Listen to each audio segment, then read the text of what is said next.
இந்த ஹெலிகாப்டர் கொஞ்சம் பின்னாடி தள்ளி விட்டேன். சின்ன ஹெலிகாப்டர் 8 மணிக்கு தான் ஹெலிகாப்டர். கொஞ்ச நேரம் உறங்க வைங்க. ஏதாவது கோயில் இல்லா ஊரில் குடியிருக்க கூடாதுவாங்க. ஆனா ஊரு பேரு நாகர்கோயில் அப்படின்னு வச்சிருக்கிறது பெரிய அழகான விஷயம். நீங்க என்ன சொன்னா கைதிட்டு எனக்கு தெரியும். அதுக்காகத்தான் அப்படி. அது மட்டும் கிடையாது, மக்களுக்கு கொடுக்கிறதுக்கு கொடைவள்ளல் தன்மையை சொல்லிக் கொடுத்த நம்ம ஒழுங்கின சேர்ல பிறந்த எம்ஜிஆர் சிவாஜி கால் சீட்டை வாங்குறதுக்கு முன்னாடி முதல்ல என்ன கால் சீட்டை வாங்கன்னு சொல்ற அளவுக்கு ஒரு பெரிய மனிதர் இந்த நாகர்கோவில் மண்ணுக்கு பெருமை. அதெல்லாம் எதுக்காக சொல்றேன்னா, நல்லவங்க வந்து எல்லாருமே ஒரு நல்ல விஷயத்துக்காக கூடிய பேசுறோம். இருக்கிறதுலே சிறந்த தானம் என்னென்னமோ சொல்லுவாங்க, கண் தானம், ரத்த தானம். ஆனா இன்னைக்கு காலகட்டத்துக்கு கல்வி தானம் தான் அது முறையாக சரியாக செய்து வரக்கூடிய பிடி செல்வகுமார் சார், அவங்க குழுவினருக்கு ஒரு பெரிய நன்றி சொல்லிக்கிறேன். பெரிய பெரிய லெஜெண்ட் உட்கார்ந்துருக்காங்க. அவங்க பேசுறதே பெரிய லெஜெண்ட். தொடர்ந்து ஒரு 12 படம் மெகாத்திற்கு ஆக முடியும், அப்படி எடுக்க முடியும்னா அந்த இயக்குனர் சிகரம் பாக்கியராஜ் சார் நிறைய சொல்லுவோம். நீங்க என்னன்னா தைரியமா உட்கார்ந்துருக்க, மழை வராது. ஏன் சொல்றேன்னா, வரும்போதே 4 எலுமிச்சம்பழம் 7 நாட்டுக்கோழி முட்டையா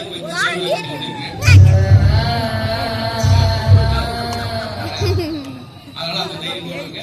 இன்னொன்று ஒரு வேண்டுகோள், நல்ல கூட்டணீங்க யாராவது எந்த ஆசைப்படுறவங்க ஒரு ஆளா போங்க, தப்பு கிடையாது. கும்பல் சேர்க்கக்கூடாது. 20 பேரா ஒரு ரூபாய் இருந்துச்சு எங்களை பயன்படுத்திடக்கூடாது. நிரம்ப இசைக்கலைஞர்கள், பெரிய பெரிய நட்சத்திரங்கள், அவங்களாம் ஒவ்வொரு ஆளுக்கும் ஒரு தனி சுயம்பு, ஒரு வரலாறு உண்டு. அதெல்லாம் சொல்ல ரொம்ப நேரம் ஆகும். எனக்கு சில அவமானங்கள் சொன்னாலும் உங்களுக்கு சிரிப்பாரு. இங்க வரும்போது நாகர்கோயில்ல அந்த இடத்துல நின்று ஒரு டீ குடிச்சு சார், ஒரு 4 பேர் செல்ஃபி எடுத்தாங்க. வண்டியில இருக்கும்போது குறுக்க வந்து ஒரு 2 பேர் செல்ஃபி எடுத்துட்டு ஒத்த வார்த்தை கேட்டேன் சார், படவடன்னு வேர்த்துச்சு. நீங்க யாருனே அப்படின்னா, உடனே பக்கத்துக்கு மெடிக்கல் தான் பால்டாயில வாங்கலாம்னு முடிவு பண்ணேன். இருந்தாலும் நம்ம நிகழ்ச்சி இருக்க முடிச்சுட்டு போயிருக்கிற கதை வந்து அதெல்லாம் இருக்கும் பின்னாடி ஒண்ணுன்னா. ஆனா இங்கதான் சரியான மரியாதை, சரியான வரவேற்பு. அத்தனை பேர் அப்படி உட்கார்ந்து எல்லா இடத்துல பார்க்க முடியாது. 2500 பேர் கல்யாணம், ஒரு கல்யாணம் 2500 காலையில் தொட்டு கும்பிட்டுக்கிட்டே போறாரு. பிரமிச்சுட்டாங்க. இதாய மரியாதை. இல்லங்க எல்லா வேலையும் விழுந்துட்டு போறாரு. எதுக்குங்க கேட்டா, என் செருப்பு எதுவும் போட்டுக்கான்னு தெரியல சார். 15 பேர் சிரிக்கிறதுக்காக வைக்கலாம். நான் நாகர்கோவில் இருந்து எங்க மதுரையில இருந்து கேட்டு கிளம்பி இந்த 15 பேர் தான் சிரிப்பீங்கன்னு தெரிஞ்சா உங்களுக்கு வாட்ஸ்அப்ல அந்த ஜோக்கா அனுப்பிச்சுட்டு உங்களை தொடக்கத்திலே ஒண்ணு கேட்டுக்கிறேன் சார், நீங்க சிரிக்கலாம் கூட நான் சங்கடப்பட மாட்டேன். பக்கத்துல சிரிக்கிறாலும் முறைச்சு போகாம உட்காரணும். உங்களுக்கு அப்படி உசுன்றது அப்படின்றது ரொம்ப நன்றி. இப்ப நான் மட்டும் இல்லாம நீங்க நிரம்ப அதான் செல்வகுமார் சார், எப்படியாவது எங்க மக்கள் சிரிக்கணும் சார், நல்ல சந்தோஷமா போகணும். பாத்தீங்களா, அப்படி நினைக்கிறது ரொம்ப அறிவு சார். சின்ன சின்ன விஷயத்துக்குலாம் டென்ஷன் ஆகிறா சார். முந்தாண்டு ஒருத்தர் பார்த்து கேட்டேன், நீங்க சின்ன சின்ன விஷயத்துக்குலாம் டென்ஷன் ஆவீங்களான்னு கேட்டேன். யார் சொன்னது, எவன் சொன்னது அப்படி ஐசோட்டப்படுத்திட்டா சார். டென்ஷன் ஆகி கேட்டேன், டென்ஷன் ஆகிடும். பாத்தீங்களா, அப்படிலாம் இருக்கும். இந்த இனி வரப்போற ஒரு 15 நிமிஷம் நீங்க முழுக்க சிரிச்சு போகணும். நீங்க நோயின்றி வாழ வேண்டும் என்று விரும்பினால் யாரையும் நோகடிக்காமல் வாழ்ந்தால் நீங்க வாழலாம், மகிழ்ச்சியா சந்தோஷமா இருக்கும். எல்லாம் அரிய கருத்து நான் நினைச்சுக்கிட்டு உங்க முன்னுக்கு வந்து சொன்னேன். அது அங்க கிடையாது தனியா, அது அப்படியே இருக்கட்டும். ஆண்களும் பெண்களும் சமமா கூடியிருக்கிற அந்த பெரிய சபையில உங்க 2 பேரையும் சந்தோஷப்படுத்துக்கு நான் மட்டும் இல்லாமல் அவங்களும் பிக் பாஸ் நிகழ்ச்சியில வந்த பின்னாடி தான் அந்த நிகழ்ச்சி நல்லா இருந்துச்சு. அதாவது அந்த நிகழ்ச்சி வெளியே வந்த பிளான் அது சொல்றேன். ஒவ்வொரு ஆளுக்கு ஒரு சிறப்பு இருக்கு. அவங்க ஜல்லிக்கட்டினுடைய முதல் பெண் வர்ணனையாளர் என்ற பெருமைக்குரிய அன்ன பாரதி அவங்களுக்கு சேர்ந்தா உங்களுக்கு பயிர்க்க போறோம். நீங்க செய்ய வேண்டிய உதவி என்னன்னா, பெண்கள் தான் பெருமையானவர்கள் அப்படின்னு அவங்க பெண்களுடைய பெருமை சொல்லும்போது இங்க இருக்க பெண்கள் எல்லாம் கைது இல்லப்பா, நாங்க தான் கடுமையா உழைக்கக்கூடிய ஆண்கள் சொல்லும் போது ஆனே கிடக்குறோம் 5 பேர் எனக்காக கைது அப்படி தட்டை இல்லாம உங்க ஜிபேல 100 ரூபாய் போட்டு வருகிற வழியில சார் இறக்கப்பட்டு இல்லைங்க, என்ன லாங்குவேஜ் தெரியல, அதனால கைது. ரொம்ப பெருமையா இருக்குது. பொதுவா மேடையில சொல்லுவாங்க, கடல் வெள்ளம் போல திரண்டிருக்கும் மக்களுக்கு வணக்கம்னு சொல்லுவாங்க. ஆனா நிஜமாவே அரபிக்கடல் போல அன்பும், பசிபிக் பெருங்கடல் போல பண்பும், இந்திய பெருங்கடல் போல இதயமும் கொண்ட நாகர்கோவில் மக்களுக்கு சிறப்பான வணக்கங்கள். எவ்வளவு ஒரு ஆரவாரம்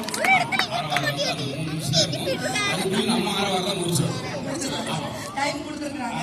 உண்மையிலே பக்கத்துலதான் நம்ம ஐயன் வள்ளுவர் சிலை இருக்குது. 1330 திருக்குறள்ல ஒரே ஒரு திருக்குறள்ல மட்டும் வள்ளுவர் துணைக்கால் இல்லாம எழுதியிருப்பாரு. கற்க கசடர கற்பவை கற்றப்பை நிற்க அதற்கு தக. ஏன் துணைக்கால் இல்லாம எழுதிருவாருன்னா, நீ நல்லா படிச்சா போதும், எவன் கால் வேண்டாம், உன் சொந்த கால நிக்கலாம் என்பதை உணர்த்துவதற்காகத்தான் துணைக்கால இல்லாம எழுதியிருப்பாரு.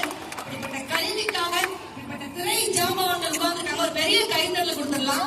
அதை ஒருங்கிணைக்கக்கூடிய பிடி செல்வகுமார் சார் அவர்களுக்கு பெரிய மனமார்ந்த பாராட்டுகளை சொல்லிட்டு, சார் இப்ப நம்ம என்ன பண்ண போறோம் சார்?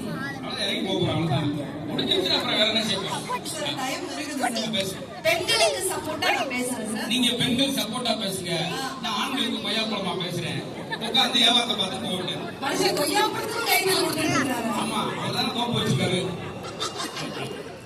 சார் உண்மையில முதல்ல ஆடியன்ஸ வார்ம் அப் பண்ணலாம். சரி வாமா சார் வார்ம் அப் நீங்க வாமா பண்ணனே வேற வாக்கப்பட்டாங்க. தேவியானி மேம் வார்ம் அப் பண்ணிடலாம். நம்ம பெண்கள் யாரெல்லாம் ரெடியா இருக்கீங்க? ரெடி ஸ்டார்ட் 3 2 1 தெரிக்க விடலாமா?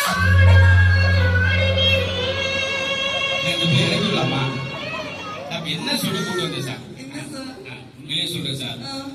இந்த ஒரு கல்வி ஸ்தானத்துல இருக்கோம். ஆமா. பொதுவாகவே இந்த தரப்புல பழனியில் இருக்கிற பொண்ணு தான் அதிகமான மார்க் எடுக்கும். எல்லா தடவையும் பெண்களே மார்க் எடுக்கிறது, ஏன்டா நீங்க எடுக்க மாட்டீங்கன்னு காரணத்தை சொல்றேன். எப்படி எடுக்கலாம்? எப்படி எடுக்க முடியும்? மார்க்கு என்ன சொல்றீங்க? மதிப்பெண்கள் அண்ணன் என்ன சொல்றீங்க? அப்புறம் எப்படி நாங்க எடுக்க முடியும்? தேவையான பாடம் படிச்சு வச்சிருக்காங்க. இது தெரிஞ்சுன்னா மேடத்துக்கு நான் தனியா தான் நடிச்சு அதை நான் வருத்தப்படுறதுக்காக சிரிச்சேன். அப்படி வருத்தப்படுவானே அப்படின்னு சொல்லி இப்படி ஆறுதலுக்காக தான் சிரிக்கிறான். யாரு? அப்ப நாங்க கடல் பண்ணியா? அதாவது எடுத்தோடனே எங்களுக்கு ஒரு அவமானம் இல்ல சார். பெண்கள்னா கலைமகன் அம்சம். அப்ப நாங்க கலவாணி வம்சமா? சார் எனக்கு தெரிஞ்சு இந்த மாதிரிதான் சார் இதிகாசம் புராண காலத்துல இருந்தே நம்மளுக்கு ஆண்களுக்கு மரியாதை சார். விசேஷம் வச்சா கூட அவங்களுக்கு தான் வளகாப்பு. ஆம்பளைக்கு ஒரு ஈயக்காப்பு ஒரு புத்தக காப்பு. நம்மளுக்கு பாதுகாப்பே இல்லாம உட்காந்துருக்காங்க. அவருக்கு பாதுகாப்பு இல்லைன்னு அர்த்தம். தெரியலையா சார்? பெண்களுக்கு அத்தனை பேர் தமிழர். பேதை, பெரும்பை, மங்கை, மடந்தை, அறிவை, தெரிவை, பேரிளம் பெண். ஆண்களுக்கு இருக்கு. எங்க மதுரையில் ஆண்களுக்கு ஒரு 4 பேர். லூசு பைய, கிறுக்கு பைய, முட்டா பைய, திண்டா சோறுகள். ஏன் நாங்களும் தானே சார்? நீ யோசிச்சு பாருங்க சார். உண்மையிலேயே ஒரே ஒரு கேள்வி கேட்கிறேன். இருக்கிறதுலே கடினமான விளையாட்டு சொல்லுவாங்க. நீங்க சொல்லுங்க. நம்ம தமிழர்களுடைய ஜல்லிக்கட்டு விளையாட்டு தான் இருக்கிறதுலே கடினமான விளையாட்டு. இல்ல இல்ல, அது ரொம்ப ஈஸி மேடம். ஏன்னா கொங்கு ஊத்தி அப்படியே கட்டப்பட ஓடி ஆசைப்பட்டேன். ஜல்லிக்கட்டுல ஒரு ஆம்பளை பொழைச்சிருவான். சரி. ஆனா தாலிக்கட்டுல எந்த ஆம்பளை பொழைக்க முடியாது. எல்லாரும் அது கேமரா தாலிக்கட்டு அப்படியே இருக்கு அப்படியே இருக்க பின்னாடி தீ பார்த்தா முது வரைக்கும் போட்டிருக்கா. முடிச்சு 36 முடிச்சு. அது எப்படின்னு பாத்தீங்களா? பெண்கள் எதை செஞ்சாலும் ஒரு அர்த்தம் இருக்கு. என்ன சொல்றீங்க? உண்மையிலே நல்லா ரசிக்கக்கூடியவங்க பெண்கள் தான். எங்களுக்கு தான் சார் பாட்டு போட்டிருக்காங்க. மருமகளை மருமகளை வா வா.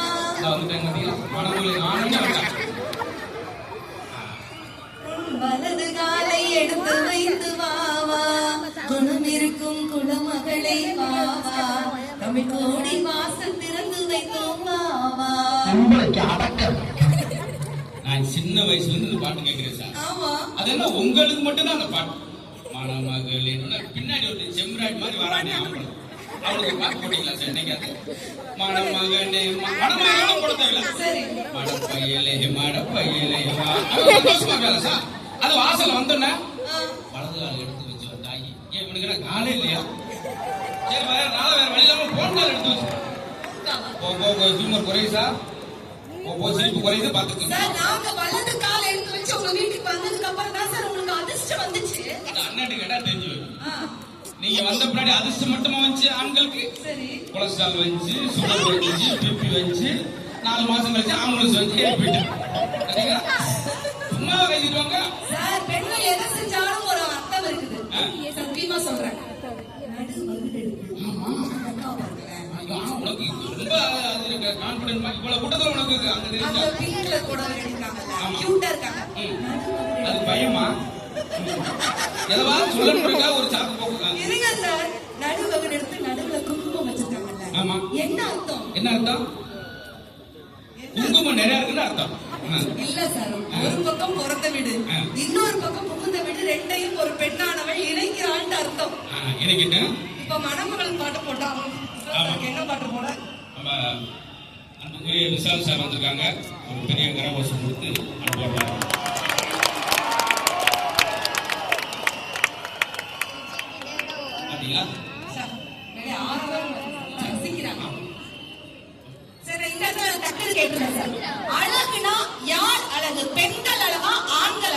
இதை மட்டும் சொல்லிட்டு முடிச்சிடும். பெண்கள்னா அழகுனா ஒரு கைத்தறி விடுங்க பார்க்கலாம்.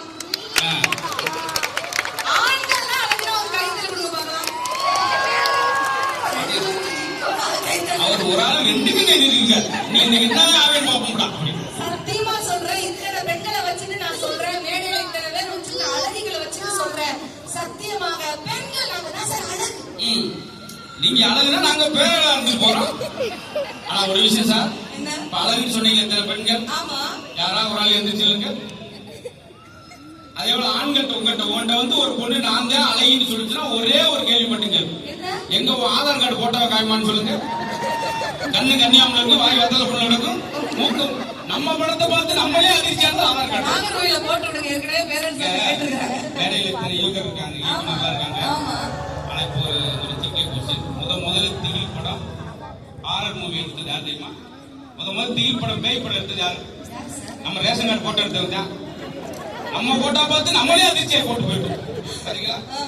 சார் உண்மையில் நேத்து காலையில் நடந்த சம்பவம் சார். சொல்லுங்க. நேத்து காலையில் எங்க அப்பா போலீஸ் அரெஸ்ட் பண்ணாங்க சார். அப்படியா? எதுக்கு?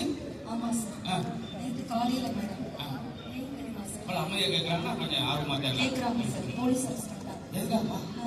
வீட்டுல மயில் வளர்த்தா தப்பாமே. ஆமா, அது பேசி பரவாயில்ல. அதனால தான் சார்.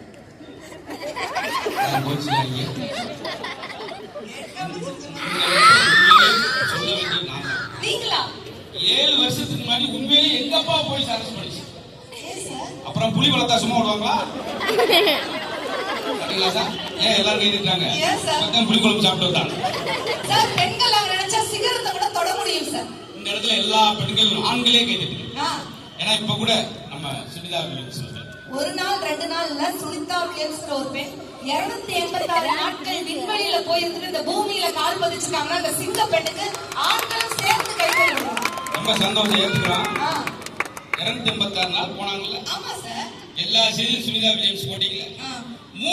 கூட ஒரு 3 பேர் செப்பரேட் கூட்டு மாதிரி நாங்க போயிருந்தோம். ஆண்கள் யாராவது ஒரு நீச்சல் போட்டீங்களா சார்? அதுல வந்து வில்மோர் பால் கூட குடிக்காம வந்தாங்க. வில்மோர் பெண்கள் நாங்க இன்னைக்கு நாசாவுக்கு போறோம் சார். அவ்வளவுதான், நாங்க நாசமா போறோம். அவ்வளவுதான். ரொம்ப சந்தோஷம். சமையலை பாராட்டணும். எல்லாருடைய பெண்களுடைய கைத்தட்ட நான் வாங்கி காட்டணுமா? சமைக்கிறதை விட ஒரு கஷ்டமான ஒரு வேலை இருக்கு மேம். நீங்க சொல்லுங்க. சமைக்கிறதை விட ஒரு கஷ்டமான ஒரு வேலை என்னன்னா அதை நாங்க சாப்பிடுறதா? சாப்பிடாம ஆண்களுக்கு தொப்பை வருது நான் கேக்குறேன். ஏமா குப்பையா போட்டா தொப்பையா தான் வரும், சாப்பாடு போட்டா வரும் வரும். இல்ல சார், இப்ப பாருங்க பெண்கள் எல்லாம் கை தட்ட போறாங்க. சமைக்கிறதை விட ஒரு கஷ்டமான ஒரு வேலை என்னன்னா இன்னைக்கு என்ன சமையல் பண்ணலாம் அப்படின்னு முடிவு பண்றதுனால கஷ்டமான வேலை.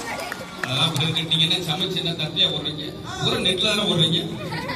ஒண்ணு சொல்றேன், ஒரு சாப்பாடை சாப்பிடணும் ஆம்பளை என்ன சார் சொல்லணும்? என்ன சொல்லணும்? ஆனா சாப்பிட்டு என்ன சொல்றான்?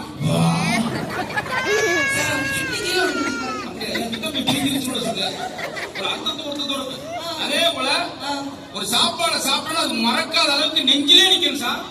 அன்னைக்கு ஒரு சாப்பிட்டா நெஞ்சே நின்றுச்சு.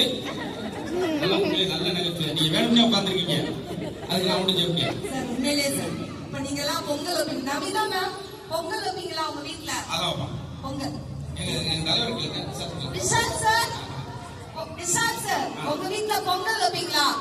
ஆனா அமிதாபுரம் பக்கத்துல இருக்கா, அவங்க குசாலா இருக்காரு. மொத்தத்துல அஜா குஜாலா இருக்கிறாங்கன்னு சொல்லுங்க சார். எங்க வீட்டுல தான் பொங்கல் வச்சா எங்க வீட்டுக்காரு பொங்கப்பானை எடுத்து வெளியே வச்ச உடனே பாரதி பொங்கப்பானை வச்சு வீட்டுக்குள்ள போனே நான் அனுப்பிச்சு விட்டுருவாரு சார். எதனால? நான் கேட்டேன், ஏன் மாமா பொங்கப்பானை எடுத்து வெளியே வச்ச உடனே பாரதி உள்ள போன அனுப்புறீங்கன்னு கேட்டேன். எங்கிட்ட வாட்ஸ்அப்ல சொன்னாரு சார். என்ன சொன்னாங்க? உங்ககிட்ட தான் இது கேட்டே ஆகணும் சார். என்ன கேட்டாங்க? கடைசி வரைக்கும் வராது போல, கொடுத்ததே 7 நிமிஷமா. ரோகிணி மாமா தினேஷ் சார் பொங்கப்பானை எடுத்து வெளியே வச்ச உடனே இது மட்டும் காமெடியா மட்டும் இல்லாம இருக்கட்டும், 15 நிமிஷம் வேஸ்ட் ஆயிட்டாங்க. பூரா பரிதி வச்சு போயிருக்காங்க. பொங்கப்பானை எடுத்து வெளியே வச்ச உடனே பாரதி உள்ள போன்றுவாரு. ஏன் மாமான்னு கேட்டேன். என்னை நாட்டு சக்கரை நினைச்சு தூக்கி பொங்கப்பானைக்குள்ள போட்டுருவாங்களா? இதை தூக்கி எங்களுக்கு கிணத்துல தூக்கி போட்டுருக்காங்க. ஆனா உண்மையிலே எப்பயுமே எங்க வீட்டுல சாம்பார் வைக்கும்போது என்னை கிச்சனுக்குள்ளே அனுப்ப மாட்டாங்க. உங்களையா? ஆமா, என்ன உள்ள தூக்கி போட்டுருவாங்க. ஏன்னா நான் தான் வீட்டுல பெரிய பருப்பு போவதுல உங்களுக்கு. அதுக்காக சில விஷயம் சொல்றது ரொம்ப அழகா நிறைய யங்ஸ்டர்ஸ் இருக்கனால ஒரு கேள்வி கேக்குறேன். நட்பு பெருசா காதல் பெருசா? ஏன்னா காதல்ங்கிறது வெறும் முத்தத்தின் சத்தம், நட்பு தான் ரத்தத்தின் யுத்தம் அப்படின்னு சொன்னா இந்த இடத்துல கேக்குற சார், காதலுக்கு அழகு முக்கியமா அறிவு முக்கியமா? காதலுக்கு அழகு முக்கியமா? அறிவு முக்கியம். அழகுதான் முக்கியம். ஏன்? அறிவு வந்து அவன் காதலிக்க போறான். உடனே ரிசல்ட் வந்துடும். சரி, இப்போ கல்யாணம் முடிஞ்சவனுக்கு ஒரு கொஸ்டின் கேட்கிறேன். அழகான பொண்டாடி கிடைச்சா அதிர்ஷ்டசாலியா, அறிவான பொண்டாடி கிடைச்சா அதிர்ஷ்டசாலியா? இந்த யார்கிட்ட கேட்டாலும் பொண்டாட்டி எல்லாமே அதிர்ஷ்டசாலி. தாலி கட்டாம எல்லாம் நீங்க கை தட்ட கொடுக்க கூடாது. ஏன்னா சாப்பிட்டுட்டியா? சரி. திடீர்னு கூப்பிடுறாங்க. வரலாம். உன்னை கல்யாணம் 30 வருஷம் ஆச்சு. இன்னைக்கு தாண்டி ஒரு சபையில் ஒரு மாற்றம். என்னங்க சொல்றீங்க? நல்லா காக்க முடியாது, கடந்து வெள்ள முடியாது. சார், நான் இந்த இடத்துல ஒரு கணவன் மனைவி சண்டைக்கு ஒரு தீர்வு சொல்றேன் சார். முருங்கைக்காயை விட அடுத்தது பவரம். ஐயோ, பாக்கிறதெல்லாம் இழுத்து விட்டேன் சார். யாரெல்லாம் கணவன் ஆண்கள் இன்னும் உறிஞ்சு பேசுறாங்க. ஆண்கள் நல்லா கேட்டுக்கோங்க.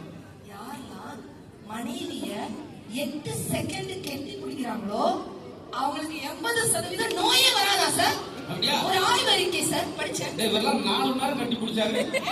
அது எந்த விட்டாரு? அதோட விட்டான். அப்புறம் அவர் சம்சாரம் கட்டி பிடிச்சா இல்ல சொல்றேன். எதுவுமே நம்ம தெளிவா சொல்ல வேண்டிய கட்டாயத்துல இருக்கும். ரொம்ப அழகான மேடை சார்.